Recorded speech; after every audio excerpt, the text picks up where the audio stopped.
Do you know China is building a gateway to South Asia, a new metropolis about the same size as central London, a financial hub no less than Dubai with a business-friendly atmosphere like Singapore. This city will be lined with Chinese skyscrapers, exotic hotels and theme parks. It'll have a population of about 80,000 people with thousands more commuting each day. There'll be new jobs, new opportunities, good money and a good lifestyle. I know it sounds like an enticing plan, but wait till you hear where this plan is being hatched.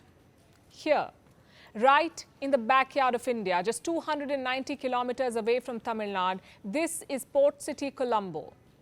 Do you know how it's being built? By reclaiming several hectares of land from the sea. Do you know why it's being built? To give China a strategic edge in the Indian Ocean.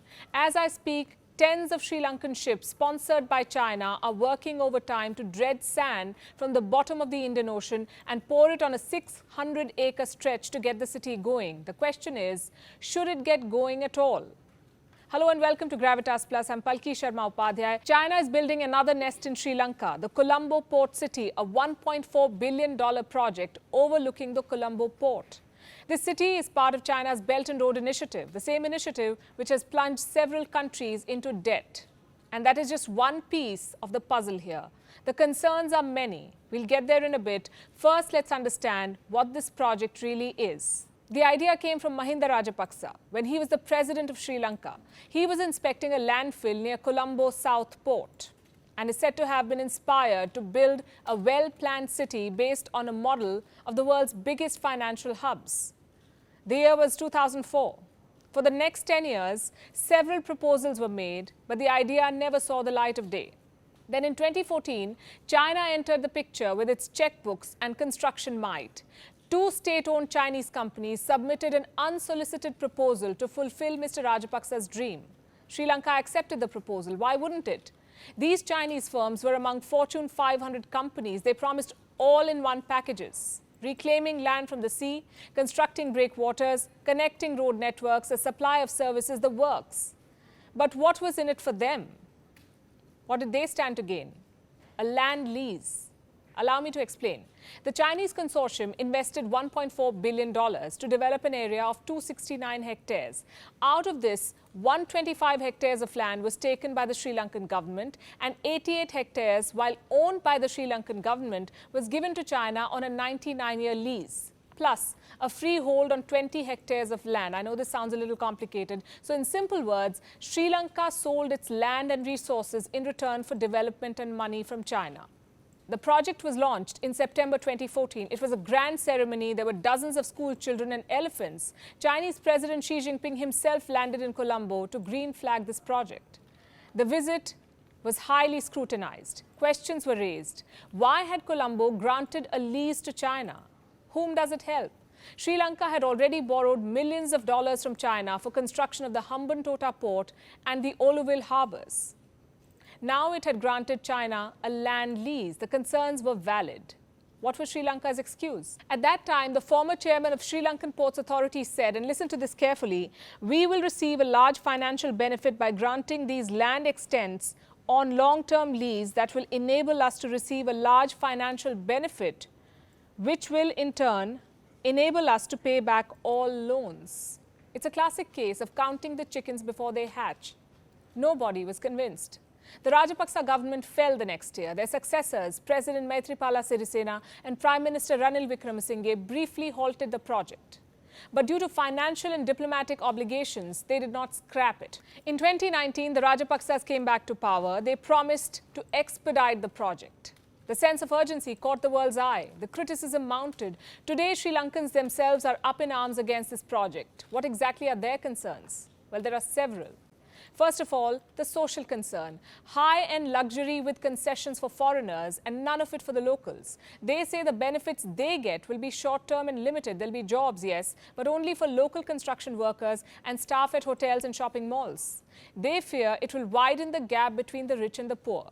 Then we have environmental concerns. Experts say this project will affect marine life and livelihoods. The digging of sand from the ocean bed is leading to the erosion of beaches, destruction of breeding sites for marine life, and a decline in fish population, which, by the way, is a major source of nutrition in this country. The third concern, and a very big one, is about sovereignty. Sri Lanka passed a new bill recently, the Colombo Port City Economic Commission Act. Now, this bill makes a president-appointed commission the sole authority of this project, with the power to grant registrations, licenses, authorizations, or any such approvals to any businesses or activities in Colombo Port City. This commission will have Chinese nationals as members. What's worse, it will not be subjected to the laws of the land. There are fears that it will function in an undemocratic manner with no elected representative on board.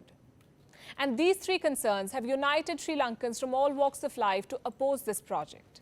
Recently, the Archbishop of Colombo categorically told the government that development is not selling the country's resources.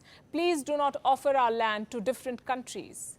Significantly, the head of Colombo's Abhay Rama temple, who happens to be the most powerful Buddhist monk in the country, said that the government is trying to make the port city a Chinese colony. Then we have Chandrika Kumaratunga, the former president of Sri Lanka, who says the entire country has now become a Chinese colony. And this criticism is not limited to mere words. Petitions are being filed in Sri Lanka's top court, accusing the government of selling their country for Chinese money. A total of 20 individuals and organizations recently moved the Supreme Court of Sri Lanka, saying that the Port City Commission infringes on judicial functions and violates the country's constitution. And these were domestic concerns. Now let's tell you why India should be worried. This will be the area of activity of the Colombo Port City. It's a sensitive region. Nearly 70% of India's container traffic passes through here. Chinese ships buzzing here will be a daily affair once the project is complete. And this will be a major security threat. In 2014, Chinese submarines and a warship were allowed to dock at the Colombo port, and they stayed there for 5 days with an utter disregard for Indian sensitivities.